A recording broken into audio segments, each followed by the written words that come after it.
लातूरमधील कांतानगरमध्ये 2 खोलीचे घर होते आणि ते आज खूप छान सजवले होते. घराच्या समोर एक मंडप लावला होता आणि घरातून मोठमोठ्याने आवाज येत होता.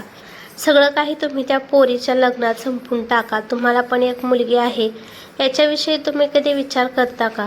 तिच्यासाठी तुम्ही काही शिल्लक ठेवता की नाही, की तिला कुमारिका म्हणून घरात ठेवायचं आहे? भास्कर मंगल, ती काही परकी नाही. ती माझ्या मोठ्या भावाची मुलगी केतकी आहे. मरणाच्या वेळी भावाने मला तिची जिम्मेदारी माझ्यावर सोपवली आहे.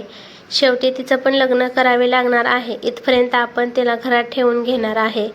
मंगलताई म्हणाले की तुम्हाला कोण म्हणत आहे की तिला घरात ठेवा? मी फक्त एवढंच म्हणत आहे की तिच्यासाठी एवढ्या मोठ्या घरातील कशामुळे स्थळ पाहिलं आहे. आपल्या बायकोला शांत करत किशोरराव म्हणाले, अगं मंगल, हे स्थळ स्वतःहून चालून आले आहे. त्यांचा मुलगा राहुल आपल्या केतकीला पसंत करत आहे. नाहीतर एवढ्या मोठ्या घरात नातं जुळवण्याची आपली ऐपत नव्हती. आता तू शांत बस. वरात कधी पण येऊ शकते. विनाकारण घरात हंगामा करू नकोस, असं म्हणून किशोरराव तेथून बाहेर निघून गेले. शेजारच्या खोलीमध्ये केतकी नटून बसली होती आणि तिच्या कानावर या दोघांचे बोलणे पडले होते. हे सर्व ऐकून तिच्या डोळ्यात अश्रू आले होते. काही वेळानंतर वरात येते आणि वरातीचे स्वागत केले जाते. नवरदेवाला मंडपात बसवले जाते आणि नवरीला बोलवायला सांगतात. केतकीची मैत्रीण तिला मंडपमध्ये घेऊन जाण्यासाठी येते.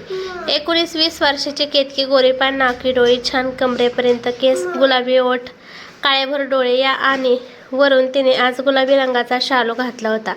त्यामध्ये ती अप्सरासारखी सुंदर दिसत होती. केतकी मंडपात येऊन बसते. भटजी मंत्र उच्चारण करतात. थोड्या वेळानंतर भटजी त्या दोघांना सप्तपदी घेण्यासाठी उभे राहण्यासाठी सांगतात. राहुल आणि केतकी सप्तपदीसाठी उभे राहतात. तोपर्यंत तिथे एक मोठा आवाज येतो. तो म्हणतो की हे लग्न थांबवा. सगळे त्या आवाजाच्या दिशेने पाहतात. तेव्हा तिथे 27-28 वर्षात एक मुलगा उभा असतो. तो मुलगा दुसरं तिसरं कोणी नसून रितेश देशमुख असतो आणि त्याच्या कडेने त्याचे बॉडीगार्ड पण उभे असतात. रितेश देशमुख हा खूप मोठा बिझनेसमॅन होता आणि त्याचा बिझनेस दुसऱ्या देशात पण चांगला सक्सेस झाला होता. दिसायला तो एकदम हँडसम गोरापान होता. तो दिसायला जेवढा हँडसम होता त्यापेक्षा तो खूपच विचित्र स्वभावाचा माणूस होता. तो कोण होता हे कोणाला माहीत नव्हते. तो त्याच्या डोळ्यात आग घेऊन केतकीकडे पाहत होता आणि तोंडावर कुटील हास्य घेऊन म्हणाला की हे लग्न होऊ शकत नाही. राहुल त्याच्या डोक्यावरील पटका काढतो आणि म्हणतो की हे सांगणारे तुम्ही कोण आहात आणि तुम्ही हे लग्न कोणत्या अधिकाराने थांबवत आहात? राहुलचं बोलणं ऐकून रितेश पुढे आला आणि म्हणाला की मी केतकीचा नवरा आहे. केतकीचा नवरा हे सांगताना त्याच्या डोळ्यात आग दिसत होती. त्याची नजर फक्त केतकीवरच होती. तिथे उपस्थित असणारे सगळे लोक रितेशकडे पाहत होते आणि आपापसात कुजबुज करू लागले. तर इकडे रितेशचं बोलणं ऐकून केतकीच्या पायाखालची जमीनच सरकली होती. ती मोठ्याने म्हणाली की कोण आहेस तू? मी तुला ओळखत नाही. बोलताना तिच्या डोळ्यातून अश्रू आले. केतकीला काही समजत नव्हतं की हे सगळं काय होत आहे. किशोरराव आणि मंगलताई वेड्यासारखे एकमेकांकडे पाहू लागले. किशोरराव पुढे आले आणि म्हणाले की नाही, तुम्ही खोटं बोलत आहात. माझी मुलगी केतकी असं करू शकत नाही. तोपर्यंत राहुल म्हणाला की तुम्ही फक्त हे लग्न मोडण्यासाठी बोलत आहात, परंतु मी हे लग्न मोडणार नाही. माझं केतकीवर प्रेम आहे. रितेश राहुलला म्हणाला की मी खरं बोलत आहे. आम्ही दोघांनी खूप वेळा एकत्र रात्र घालवली आहे. तरी पण अजून तू आता तिच्यासोबत लग्न करायला तयार आहेस का? रितेशचं बोलणं ऐकून केतकीचे हातपाय थरथर कापू लागले. ती थरथर त्या आवाजात म्हणाली की काय मूर्खासारखं बोलत आहेस तू? हे सगळं काय करत आहेस? त्यानंतर ती किशोररावांकडे पाहू लागली आणि म्हणाली, छोटे बाबा, मला खरंच माहीत नाही हे कोण आहेत आणि असे का बोलत आहेत.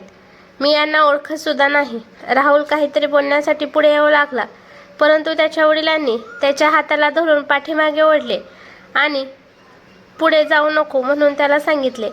त्याचे वडील त्याला म्हणत होते की आता ही मुलगी आपल्या घरची सून बनू शकत नाही. पण राहुल त्याच्या वडिलांना सांगण्याचा प्रयत्न करू लागला. पण त्याचे वडील म्हणाले, हे बघ राहुल, मी तुझं काहीसुद्धा ऐकणार नाही. आपल्याला लवकरच येथून निघावे लागेल. आपल्या घरात आज लग्न होणार नाही. आणि असं म्हणून राहुलचे वडील त्याला ओढत मंडपाच्या बाहेर घेऊन जाऊ लागले. त्यानंतर रितेश रागाने केतकी समोर येऊन उभा राहिला. केतकी फक्त भूत बनल्यासारखी उभी होती. डोळ्यातून अश्रू वाहत होते. तिचे डोकं सुन्न झाले होते. तिला समजत नव्हतं की हा कोण आहे आणि असा का बोलत आहे. त्याने रागात केतकीचा हात पकडला आणि म्हणाला, चल माझ्यासोबत. केतकी म्हणाली, माझा हात सोड. तू हे काय बोलत आहेस? मी तुझ्यासोबत येणार नाही. केतकीने लगेचच किशोररावांना आवाज दिला. छोटे बाबा. किशोरराव पुढे आल्याने रितेशच्या हातातून केतकीचा हात सोडू लागले. ते म्हणाले की माझ्या मुलीचा हात सोड. तू कोण आहेस आणि तू हे काय करत आहेस? रितेशने किशोररावांना धक्का दिला. रितेशने केतकीला उचलून घेतले आणि म्हणाला की रितेश देशमुखला आता देव सुद्धा अडवू शकत नाही. तो लगेचच केतकीला घेऊन गेटच्या बाहेर जाऊ लागला. त्याला अडवण्यासाठी किशोरराव, राहुल आणि अजून काही लोक पुढे येऊ लागले, परंतु रितेशच्या बॉडीगार्डने त्यांना अडवले. रितेशने केतकीला पाठीमागच्या सीटवर टाकल्याने स्वतः पण तिच्या शेजारी बसला आणि तो ड्रायव्हरला म्हणाला की गाडी कृष्णा बंगल्याकडे न्या. बंगला रितेशचा प्रायव्हेट बंगला होता, जिथे तो एकटाच राहत होता. केतकी चालू गाडीमध्ये खूप वेळा उडी टाकण्याचा प्रयत्न करत होती, परंतु रितेशच्या मजबूत हाताने तिला घट्ट पकडले होते. काही तासानंतर त्याची गाडी कृष्णा बंगल्यापुढे येऊन थांबली. रितेशने तिला उचलून त्याच्या बेडरूममध्ये नेले आणि तिला बेडवर जाऊन आदळले. केतकीचे आता डोळे रडून रडून लाल झाले होते. ती लगेचच बेडवर उठून उभी राहिली आणि म्हणाली की तुम्ही हे काय करत आहात? मी तुमचं काय वाईट केलं आहे? असं मला सगळ्यांसमोर बदनाम करून तुम्हाला काय मिळालं आहे? असं बोलत बोलत ती रितेशसमोर येऊन उभी राहते. रितेश लगेचच तिच्या दोन्ही हाताच्या बाजूंना घट्ट पकडतो आणि म्हणतो की हे तू बोलत आहेस का की मी तुझं काय बिघडवलं आहे? हे सगळं जाऊन तू तुझ्या भावाला विचार, ज्याने माझ्या बहिणीचं आयुष्य बर्बाद केलं आहे. माझी बहीण दीपाली, जी तुझ्या भावावर खूप प्रेम करते, पण तुझ्या भावाने माझ्या बहिणीचे आयुष्य बर्बाद केले आहे. तुझ्या भावामुळे माझी बहीण कोमामध्ये आहे. दीपालीला तुझ्या भावाने घरातून पळवून नेले होते आणि लग्न करून त्याने तिला सोडून दिले. मी तुझ्या भावाला पाताळामधून पण शोधून काढणार आहे आणि त्याला असा मृत्यू देणार आहे की अशी चूक करण्यापूर्वी कोणी पण 1000 वेळा विचार करेल, पण त्याला मरणाच्या आधी हे दुःख झेलावे लागेल, जे दुःख मी झेलत आहे. त्याने माझ्या बहिणीसोबत जे काही केलं आहे तसंच मी पण त्याच्या बहिणीसोबत करणार. आता माझ्याकडे बघत बसू नको, पटकन तयार हो. तुझं लग्न आज माझ्यासोबत होणार आहे. नाही, तुम्ही हे काय बोलत आहात? यामध्ये माझी काय चूक आहे? मी तुझ्यासोबत अजिबात लग्न करणार नाही. केतकीचं बोलणं ऐकून रितेशने तिच्या केसांना धरून त्याच्याकडे जोरात ओढले आणि तिच्या अगदी जवळ जाऊन म्हणाला की मग तुला हे पाहिजे आहे का की तू एकत्र तुझ्या परिवारातील सगळ्या माणसांचे मृत्यू झालेले शरीर तुला पाहिजे आहेत का? मला माणसातून जनावर बनवण्यासाठी मजबूर करू नकोस. तू हे विसरू नकोस की तू रितेश देशमुख समोर उभी आहेस. केतकीने त्याच्या डोळ्यात पाहिले आणि म्हणाले की मला सोडा, मला त्रास होत आहे. रितेश म्हणाला की त्रास तर तुला लग्न झाल्यावर होणार आहे. असं म्हणून त्याने तिला जोरात बेडवर ढकलून दिले आणि तेथून तो निघून गेला. केतकी पळत जाऊन दरवाजा उघडण्याचा प्रयत्न करते, परंतु बाहेरून रितेशने दरवाजा लॉक केलेला असतो, त्यामुळे काहीच फायदा होत नाही. ती मोठ्याने म्हणते की प्लीज बाहेर कोण असेल तर दरवाजा उघडा, परंतु बाहेरून कोणताच आवाज येत नाही. केतकी रडत तिथेच दरवाजासमोर बसते. रडता ती एकदम शांत होते आणि म्हणते की नाही, मला अशी हार मानून जमणार नाही. तो येण्याआधी मला इथून पळून जावे लागणार आहे. केतकी इकडे तिकडे पाहते तेव्हा तिला एक खिडकी दिसते आणि ती खिडकीपाशी जाते. केतकी त्या खिडकीतून खूप मुश्किलीने पळून जाते. थोड्या वेळाने रितेश रूममध्ये येतो तर त्याला दिसते की खोलीत केतकी कुठेच नाही. रितेशने लगेचच तोंडावर राक्षसी हसू आणले आणि म्हणाला की तू पळून जाऊन केतकी खूप मोठी चूक केली आहे. असं केल्यामुळे तू माझ्या आतमध्ये झोपलेला राक्षस जागा करत आहे. याचे परिणाम खूप वाईट होणार आहेत. बोलत बोलत त्याचे डोळे लाल झाले होते. इकडे केतकी तिच्या घरी पोहोचली होती. घरी येऊन तिने पाहिलं की घरातील सगळे सामान अस्तव्यस्त पडलं होतं आणि घरात कोणीच तिला दिसत नव्हते. हे पाहून केतकीचे हातपाय थरथर कापू लागले आणि विचार करू लागली की नाही, असं होऊ शकत नाही. मी येण्या अगोदरच तो इथे आला आणि त्याने नाही होऊ शकत हे. केतकी शेजाऱ्यांना विचारायसाठी बाहेर चाललीच होती तेव्हा तिच्यासमोर एक मजबूत माणूस येऊन उभा राहिला आणि तिला म्हणाला की, काय मॅडम, तिकडे रितेश सर तुमची वाट पाहत आहेत आणि तुम्ही इकडे काय टाईमपास करत आहात? हा धरा फोन, याच्यावर सरांचा कॉल कनेक्ट आहे. केतकीने घाबरत तो फोन हातात घेतला तर तिला खूप भीती वाटू लागली, कारण तिकडून तिच्या लहान चुलत्याचा आणि चुलतीचा आवाज येत होता. तिला चुलते आणि चुलते तिच्या आईवडिलांसारखे होते. त्या दोघांनीच तिला लहानाचं मोठं केलं होतं. अचानक एक मोठा आवाज तिच्या कानी आला. तुला काय पाहिजे आहे? तुला वाटत आहे का की एक मृतदेह तुझ्यासमोर आणावा? तसं तुला वाटत असेल तर मी आताच एक बॉडी तुझ्यापाशी पार्सल करतो. जर तुला मृत्यूचं तांडव सुरू करायचं असेल तर मी लगेच सुरुवात करतो. असं म्हणून रितेशने त्याच्या शेजारी असणाऱ्या एका माणसाला एक इशारा केला. त्यामुळे एक मोठा आवाज झाला. आवाज ऐकून केतकी घाबरली. नाही नाही, तुम्ही असं करू नका, मी आता लगेच तुमच्याकडे येते. केतकीच्या हातातून फोन खाली गळून पडला. केतकी त्या माणसासोबत लगेचच कृष्णा बंगल्याकडे निघाली. काही वेळानंतर केतकी बंगल्यात पोहोचल्यावर तिने पाहिलं की रितेश लग्नाची शेरवानी घालून सोफ्यावर बसला होता आणि त्याच्या चेहऱ्यावर एक विचित्र हसू होते. त्याच्या चेहऱ्यावर जिंकण्याचे हसू होते. केतकी हरल्यासारखे एक एक पाऊल टाकून पुढे येऊ लागले. रितेश तिला म्हणाला की, केतकी ए, तुझीच मी वाट पाहत आहे. केतकी म्हणाली, नाही, आधी तुम्ही माझ्या छोट्या आईला आणि छोट्या बाबाला सोडा आणि मला त्यांच्यासोबत बोलायचं आहे. हे सगळं केतकी थरथरत त्या आवाजात त्याला म्हणत होती. रितेशने त्याचा मोबाईल घेतला आणि फोन केला आणि म्हणाला की त्या दोघांना सोडा आणि त्या दोघांना एकदा हिला भेटू द्या. भेटून झाल्यानंतर रितेश तिच्या हाताला पकडून मंडपामध्ये घेऊन जातो. भटजी तिथे उपस्थित असतात. तो पण भटजींना म्हणतो की पटकन तुमचा कार्यक्रम संपवा. रितेश केतकीच्या हाताला पकडून जबरदस्तीने तिच्या शेजारी मंडपात बसवतो आणि भटजींना मंत्र उच्चारण करायला सांगतो. केतकीच्या डोळ्यातून अश्रू थांबतच नव्हते. बिचारी केतकी हमसून हमसून रडत होती. थोड्या वेळानंतर भटजी म्हणाले की सप्तपदीसाठी उभे राहावा. रितेश लगेच उठून उभा राहतो, परंतु केतकी अजून हुंदके देऊ रडत असते. ती उठत नसते. त्यामुळे तिच्या दोन्ही हाताला पकडून रितेशने तिला जबरदस्तीने उठवले. ती पटपट चालत नाही म्हणून त्याने लगेचच तिला उचलून घेतले आणि दोघांनी मिळून 7 फेरे पूर्ण केले. नंतर पटपट तो तिच्या भांग्यात सिंदूर भरतो आणि मंगळसूत्र पण घालतो. भटजी त्या दोघांना म्हणाले की लग्न पूर्ण झाले, आजपासून तुम्ही दोघे नवरा बायको आहात. हे ऐकून केतकी मोठमोठ्याने रडू लागली. ती अशी रडत होती जणू काही तिच्या आयुष्यातील सगळं काही संपलं आहे.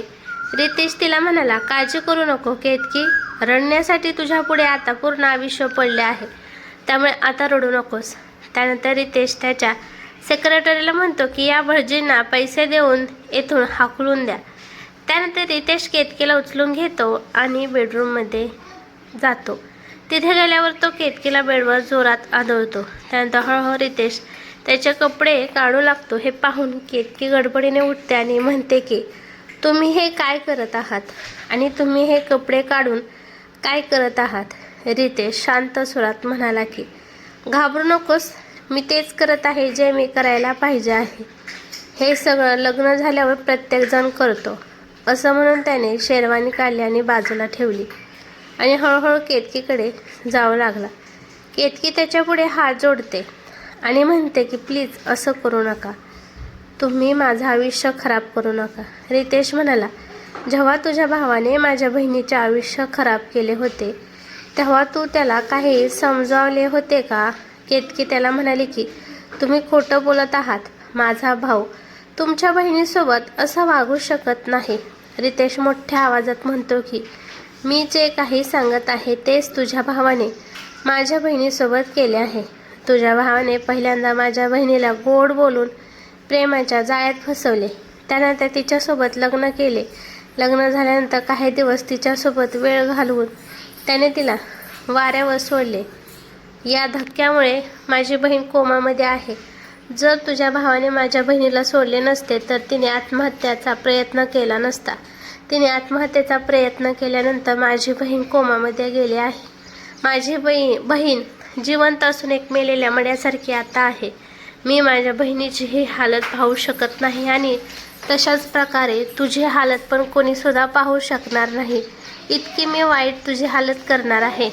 नाही नाही, तुम्ही माझ्यासोबत इतकं क्रूर वागू शकत नाही. असं म्हणून केतकी त्या खोलीतून बाहेर पडण्याचा प्रयत्न करते. पण रितेश पळत जाऊन केतकीला आपल्या मिठीमध्ये ओढून घेतो. तो तिला म्हणतो की नाही डार्लिंग, आज तू कुठे सुद्धा जायचे नाही. आज तुझी जागा फक्त माझ्या भाऊमध्ये आहे. आजची रात्र तू माझ्यासोबत घालवणार आहेस. असं म्हणून रितेशने तिची साडी तिच्या शरीरावरून वेगळी केली. केतकी घाबरून तिच्या छातीवर दोन्ही हात ठेवून तिच्या शरीर झाकण्याचा प्रयत्न करू लागली. ती म्हणाली की तुम्ही प्लीज असं करू नका. मी तुमचं काही सुद्धा बिघडवलं नाही. रितेश हळूहळू तिच्याजवळ जायला लागतो. तशी केतकी हळूहळू पाठीमागे सरते. पाठीमागे सरत केतकी भिंतीला जाऊन टेकते. आता केतकीला पाठीमागे जाण्यासाठी जागाच नसते. रितेश तिच्याजवळ जातो आणि त्याचा हात तो तिच्या कमरेला आवळून तिला त्याच्याकडे ओढून घेतो आणि दोन्ही हाताने तिला उचलून तो तिला बेडवर घेऊन जातो आणि स्वतः तो तिच्यावरती येतो. रितेश हळूहळू केतकीकडे येतो आणि तिला उचलून तो बेडवर घेऊन जातो आणि स्वतः तिच्यावरती येतो. केतकीच्या डोळ्यातून अश्रू येत असतात. केतकी रितेशच्या छातीवर दोन्ही हात ठेवून त्याला थांबवण्याचा प्रयत्न करत असते. पण तिचा प्रयत्न करून काहीच फायदा होत नाही. आता रितेशची नजर केतकीच्या गुलाबी ओठाकडे जाते. तो त्याचे ओठ तिच्या ओठांवर ठेवतो आणि तो पूर्ण ताकदीने तिच्यावर तुटून पडलेला असतो. तो खूप खोल तिला किस करत असतो. हे सगळं पाहून केतकी रडण्याशिवाय दुसरं काही करू शकत नव्हती. केतकी त्याच्यापासून पळून जाण्याचा प्रयत्न करते, परंतु तिच्यापेक्षा रितेशची जास्त ताकद असल्यामुळे ती काहीही सुद्धा करू शकत नाही. रितेश वेड्यासारखा त्याच्याच धुंदीत तिच्यासोबत वागत होता आणि मध्ये मध्ये तो तिच्या अंगावर केतकीला त्रास होत होता. याबाबतीत रितेशला काही घेणं देणं नव्हतं.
तिच्या गळ्यातील मंगळसूत्र तोडून टाकतो. मंगळसूत्र तुटल्याने पूर्ण घरात काळे मणी पसरतात.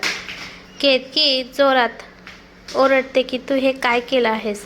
पण रितेश तिचं काहीच बोलणं ऐकून घेत नाही. तो त्याच्या तेज पावलाने बाहेर निघून जातो. केतकी तर काही वेळ सुन्न होऊन जाते. केतकी त्याच्या पाठीमागे पळते आणि म्हणते प्लीज असं करू नका. त्याला विनवणी करते प्लीज रितेशजी तुम्ही असं करू नका. जर तुम्ही असं केलं तर माझं आयुष्य बर्बाद होईल. तुम्ही या नात्यापासून मागे हटू शकत नाही. प्लीज रितेशजी माझं म्हणणं ऐकून घ्या.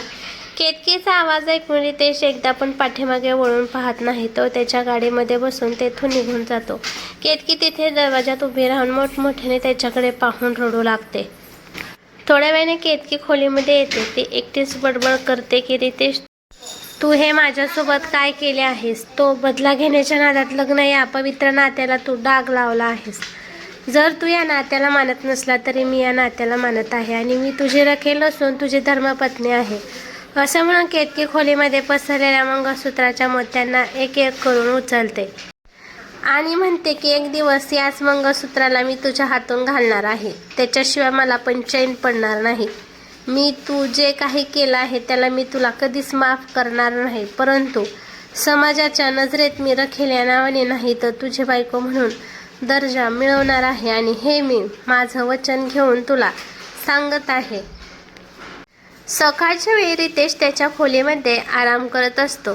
त्याला आज वेळेवर ऑफिसला जायचे होते पण आज त्याचा मूड नव्हता. त्याने बदला घेण्याच्या नादात खूप मोठा अपराध केला होता हे त्याला आता कळाले होते. त्यामुळे त्याचं मन बेचैन होत होतं. त्याचं मन आणि त्याचे डोके आपापसात बोलत होते. त्याचे डोके नेहमी जिंकत होते. ते म्हणत होते हे नाही मी जे काही केलं आहे ते एकदम बरोबर केलं आहे. ज्या व्यक्तीमुळे माझ्या बहिणीचे आयुष्य उद्ध्वस्त झाले आहे त्याच्या बहिणीला मी कसा आनंदी पाहू शकतो. रितेश त्याच्याच विचारात बुडाला होता तेव्हा बाहेर डोलबेलचा आवाज येतो. हॉलमध्ये बसलेली रितेशची आजी सावित्रीबाई त्यांच्या नोकरानीला कावेरीला म्हणतात की जाऊन दरवाजा उघड. ठीक आहे म्हणून कावेरी दरवाजा उघडायला जाते. कावेरी तर जसा दरवाजा उघडते तर समोर पाहते तर केतकी त्याच नवरीच्या वेशात दरवाजात उभी असते. तिचे केस विस्कटलेले असतात. तिचा ब्लाऊज थोडा फाटलेला असतो पण तिने साडीने तो भाग कव्हर केलेला असतो. तिच्या गालावर ओघळलेले अश्रूचे थेंब अजून पण दिसत होते. तिचे डोळे सुजले होते. गळ्यामध्ये तुटलेले मंगळसूत्र आणि भांगेर सिंदूर असतो. कावेरी एक मिनिट केतकीचे हे रूप पाहून तिच्याकडे आश्चर्याने पाहू लागते. ती विचार करते की हे देवा ही तर नवीन नवरी वाटत आहे परंतु हिची एवढी वाईट अवस्था कशी झाली आहे. तोपर्यंत पाठीमागून आवाज आला कावेरी कोण आहे. कोण दरवाजावर येऊन उभे राहिले आहे. माहिती नाही मालकीनबाई की ही मुलगी कोण आहे.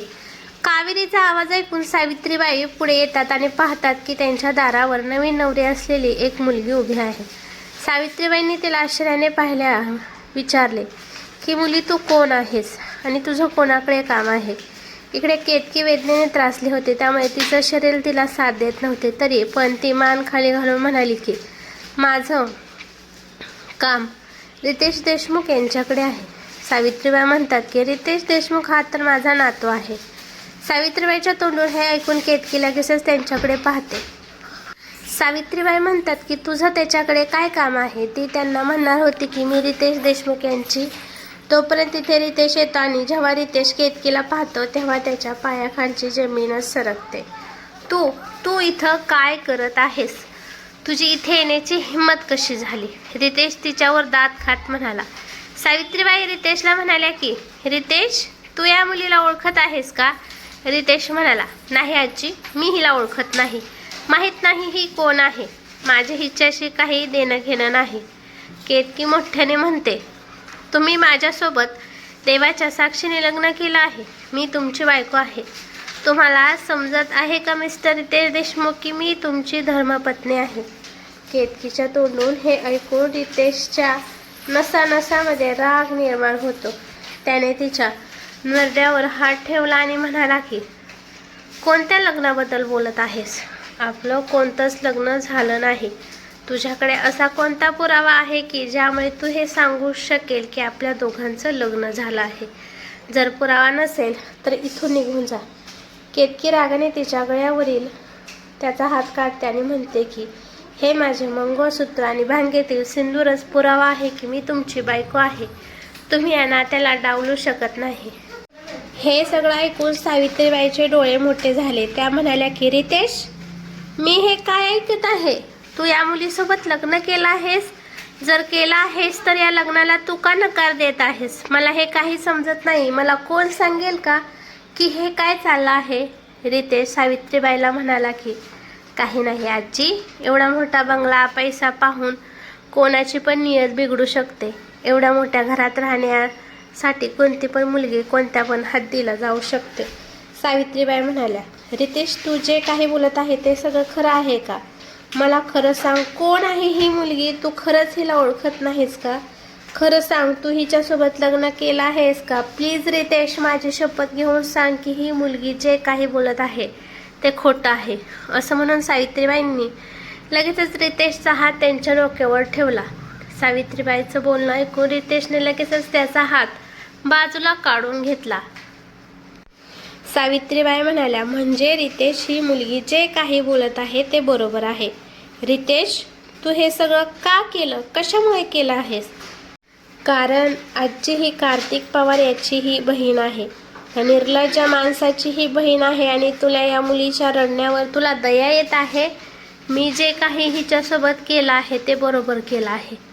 सावित्रीबाई म्हणाल्या की नाही रितेश, तू जे काही केलं आहे ते बरोबर केलं नाही. यामुळे तू तुझ्या आजीची मान खाली घातली आहेस. मला तुझ्याकडून ही अपेक्षा नव्हती. जर हिच्या भावाने चुकीचं केलं आहे तर मग तू पण काय बरोबर केलं आहे? तू पण चुकीचंच हिच्यासोबत वागला आहे. नेहमी मान सन्मान इज्जत या गोष्टी बोलणारा माझा रितेश आज एका मुलीच्या मान सन्मान इज्जतीला पायाखाली तुडवत आहे. माझ्या संस्कारामध्ये काहीतरी कमी पडले आहे म्हणूनच तू असं वागला आहे. आता या चुकीला मलाच व्यवस्थित करावे लागेल. जा कावेरी, आरतीचे ताट घेऊन ये. आता आमची सुनबाई बाहेर उभी राहू शकत नाही. रितेश मोठ्याने ओरडला, आजी, ही मुलगी या घरात येऊ शकत नाही. हा माझा शेवटचा निर्णय आहे. आणि रितेश, ही मुलगी याच घरात राहणार. हा माझा निर्णय आहे. जा कावेरी, सुनबाईचे स्वागत करण्यासाठी आरतीचे ताट सजवून आण. कावेरी एकदा रितेशकडे पाहते, पण सावित्रीबाईच्या आवाजाला घाबरून ती लगेचच ताट आणायला जाते. सावित्रीबाई केतकीला ओवाळून तिला आतमध्ये घेतात. त्यानंतर सावित्रीबाई कावेरीला म्हणतात, कावेरी, सुनबाईला रितेशच्या खोलीमध्ये घेऊन जा. मी हिच्या कपड्याचा बंदोबस्त करते. तोपर्यंत एक आवाज येतो, माझ्या खोलीमध्ये? खरंच आजी, ही मुलगी माझ्या खोलीमध्ये राहणार आहे? नाही नाही, असं होऊ शकत नाही. ही कधीच माझ्या खोलीमध्ये पाऊल टाकू शकत नाही. हिला नोकरनीच्या खोलीमध्ये किंवा गेस्ट रूममध्ये पाठवा, पण कोणत्याही परिस्थितीत या मुलीला माझ्या खोलीमध्ये पाठवायचं नाही. सावित्रीबाई मोठ्या आवाजात म्हणाल्या, का नाही? जर ही तुझी बायको आहे म्हणल्यावर ही तुझ्याच खोलीमध्ये राहणार आहे. तू हिच्यासोबत लग्न केलं आहे म्हणल्यावर ही तुझ्यासोबतच राहणार आहे. ही पहिली तुझी बायको आहे आणि त्यानंतर कार्तिक पवार याची ही बहीण आहे. समजलं का तुला? त्यानंतर सावित्रीबाई कावेरीला केतकीला रितेशच्या खोलीत घेऊन जाण्यासाठी सांगतात. रितेश रागाने केतकीकडे पाहतो पण काही करू शकत नाही. तो त्याच्या आजीचा कोणता शब्द मोडत नव्हता. पण शेवटचा मार्ग म्हणून तो म्हणाला की जर ही मुलगी माझ्या खोलीमध्ये राहिली तर मी हे घर सोडून जाणार आहे.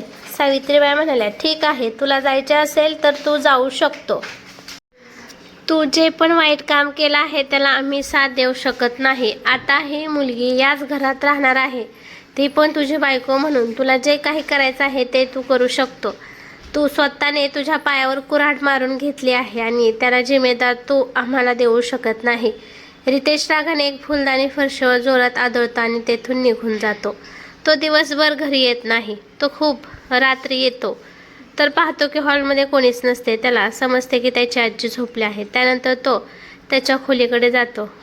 हॉलमध्ये गेल्यावर तो पाहतो की केतकी सोफ्यावर बसली होती आणि तिने रेड कलरची साडी नेसलेली होती. तिच्या भांगेत सिंदूर, हातात हिरवा चुडा असतो, तिच्या गळ्यात मंगळसूत्र असते आणि तिचे केस मोकळे असतात. मेकअपच्या नावावर तिने फक्त एक छोटीशी टिकली आणि हलकीशी लिपस्टिक लावलेली असते. ती या लुकमध्ये एवढी सुंदर दिसत होती की जर दुश्मन जरी तिच्याकडे पाहत असेल तरी तो तिच्यापासून नजर हटवू शकत नाही. केतकी सोफ्यावर बसली होती आणि तिचे डोळे रडून लाल झाले होते. रितेश एक वेळ तिच्याकडेच एकटक पाहत बसला, पण अचानक त्याच्यासमोर त्याच्या बहिणीचा दीपालीचा चेहरा समोर येतो. त्यामुळे तो केतकीच्या विचारातून लगेचच बाहेर येतो. तो रागातच केतकीसमोर जातो आणि तिला जबरदस्तीने उठवतो. अचानक रितेशला पाहून केतकी घाबरते. तो तिला लगेच म्हणतो की तू आताच्या आता या घरातून निघून जा. केतकी त्याला म्हणते की मी आता कुठे जाऊ. तो तिला म्हणतो कुठे पण जा, परंतु माझ्या डोळ्यापासून लांब जा. तू या घरात कशामुळे आली आहेस की रात्री मी जे काही तुझ्याबरोबर केले तुला एवढे पसंत आले आहे की त्यामुळे तुला रोज रात्री माझ्यासोबत तो क्षण घालवायचा आहे, की एवढा मोठा बंगला पाहून तुझी नियत बिघडली आहे. तुला या घरात राहायचे असल्यामुळे तू या घरात माझी बायको म्हणून किंवा रखेल म्हणून राहण्यासाठी सुद्धा तू तयार झाली आहेस. बास करा, तुम्ही खूप बोलला आहात आणि मी खूप ऐकून घेतलं आहे. एकतर जबरदस्तीने तुम्ही माझ्या आयुष्यात आला आहात आणि माझं आयुष्य तुम्ही बर्बाद करून टाकलं. मला सगळ्यांसमोर बदनाम करून मला माझ्या लग्नाच्या मंडपातून घेऊन आला आणि आता माझ्यासोबत लग्न करून मला सोडून आला. आता मी कुठे जाऊ शकते, कुठे दुसरीकडे जाण्यासाठी आता माझ्याकडे तुम्ही रस्ता ठेवला नाही. मी आता इथेच राहणार आहे. रितेश म्हणतो की तू खूपच भाषण देत आहेस आणि असं पण तुझ्यामध्ये अशी कोणती जादू आहे की त्यामुळे तुझ्याकडे सगळेच आकर्षित होतात. माझी आजी जी माझ्यावर जीव ओवाळून टाकते ती सुद्धा आज माझ्या विरुद्ध जाऊन तुझी साथ देत आहे. खूप झालं, आता मी माझ्या नजरेसमोर तुला बर्दाश्त करू शकत नाही. तुला एकदाच विचारत आहे की तू इथून जातीस का नाही. केतकी म्हणाली नाही जाणार. तुम्हाला काय करायचे आहे ते करा. जोपर्यंत माझा श्वास चालला आहे तोपर्यंत मी या घरातून जाणार नाही. म्हणजे तुला माझ्यापासून कोणी सुद्धा वाचवू शकत नाही. असं म्हणून रितेश त्याचा हात तिच्या गळ्याकडे घेऊन जातो, पण तो पाहतो की केतकीच्या गळ्यात काहीच नसते, कारण त्यानेच तिच्या गळ्यातील मंगळसूत्र तोडून टाकले होते आणि सकाळी तिने तेच तुटलेले मंगळसूत्र घातले होते, परंतु आता तिच्या गळ्यात काहीच नव्हते. त्यानंतर त्याची नजर केतकीच्या भांगेत असलेल्या सिंदूरकडे जाते.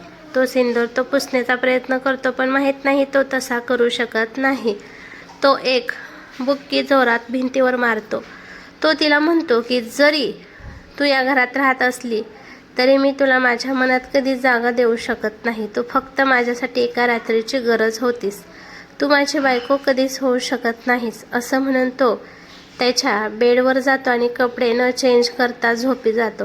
केतकीला थंडी वाजत असते. थंडीत ती तशी सोफ्यावर बसते आणि मनातल्या मनात रितेशला म्हणते की एक दिवस रितेशजी असा दिवस येणार आहे की तुम्ही ओरडून ओरडून तुमचं माझ्यावर प्रेम आहे म्हणून सांगणार आहात. मी तुम्हाला माझ्यावर प्रेम करण्यासाठी मजबूर करणार आहे. असं म्हणून केतकीच्या चेहऱ्यावर स्मित हास्य येते. कशी वाटली ही स्टोरी कमेंट करून नक्की सांगा. यापुढील स्टोरी आपण उद्याच्या भागात पाहू. तोपर्यंत धन्यवाद.